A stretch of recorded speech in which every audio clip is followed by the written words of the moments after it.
If there's one game that almost single-handedly made the Xbox, it's Halo. I see great games made by people who have a vision from the start for what they think is going to be fun. Or even if they don't know. A lot of times they don't know, but they know a direction, and they believe in themselves to like head out in that direction. Halo didn't just sell millions of copies. It defined the box.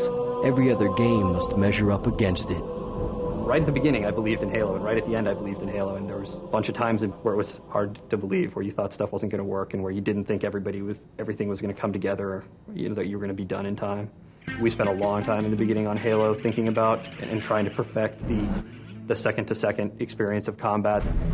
You and the guy on the other side of the rock, both of your energy shields are really, really low, and you've only got one grenade and 4 bullets left in your gun, and it's fun, to take him out.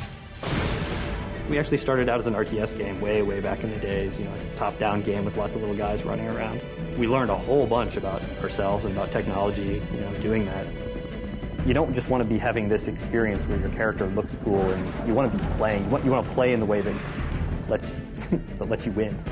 That makes it more fun, to win and to play. And that view for us was first person. Now, Microsoft's Halo team is trying to strike gold once again. All right, hey, thanks for coming. So this is for our M4 build of Halo, Halo 2. Microsoft bought Bungie Studios for Halo, and Bungie is now working on the ambitious Halo 2, a brand new mix of math and mayhem. Because we believe so strongly in what we're doing, and because we'd probably be doing this for free in our spare time. If we didn't have the jobs that we have, you get a group of people who are really proud of what they do, and their attitude is, don't mess with us, let us do our own thing. We're going to do this crazy thing, and in 2 months, if it doesn't work out, find something else to do. And if that doesn't work, the next thing will work. Tell your men to hold their positions. In Halo 2, we're trying to take the combat from Halo 1 and put it into more interesting contexts. Respect. What sort of reinforcement have you got? So instead of just getting from point A to point B, you'll be fighting the Covenant off of the space station that they're trying to capture. We're also working on the scale. In Halo 1, we had a lot of grassy hills or small cliffs, whereas in Halo 2, we're having entire space stations that are giant weapons that you can aim and fire. We're having big levels that take place in the wreckage of the previous Halos, trying to increase the epic nature. The great teams are the synergy between the programming and the art. I mean, that's what's really different about a game, is it's a super high-tech programming combined with incredibly creative, artistic thinking. Those two come together. When they come together well, that's when it works. My main goal is to make sure that all the audio in the game is as good as possible.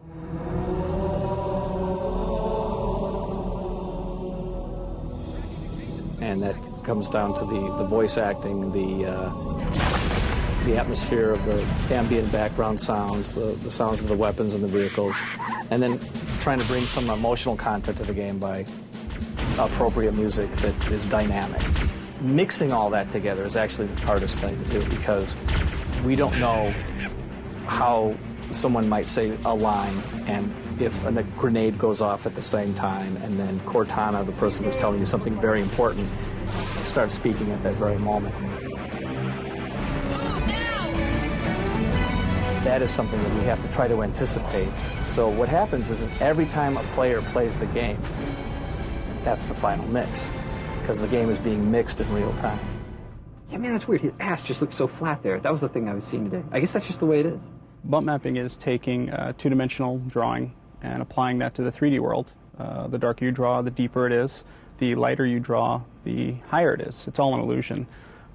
So we take that and we translate it and put it into our video game to add a lot more detail to our characters, our vehicles, our environments. Now with Halo 2, we're starting the whole process with the bump maps. Everything gets a bump map. Everything gets the right shininess level, the right amount of detail. The whole game is going to look different. It's immediately noticeable. Just to give you an idea, the Warthog, the model without any texture, without any bump maps, with the bump maps, and you can see the tire treads, and then with the texture and specular mask, so things shine the right way. Wherever it's dirty, it's not shiny. We're taking it to the next level of detail.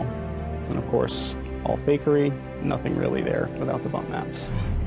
You can only really be innovative when you do stuff that's crazy and you take risks and you do things wrong. I really believe that if you're doing something you feel comfortable doing, if you're doing something that's safe, that you are sure is going to work out perfectly, you're not really going to do anything very interesting. Your end product is not going to be that interesting. Admiral, tell your men to hold their positions. Reinforcements are on the spoke. The risks are high this time for both Bungie and Microsoft. Halo 2 will have to deliver.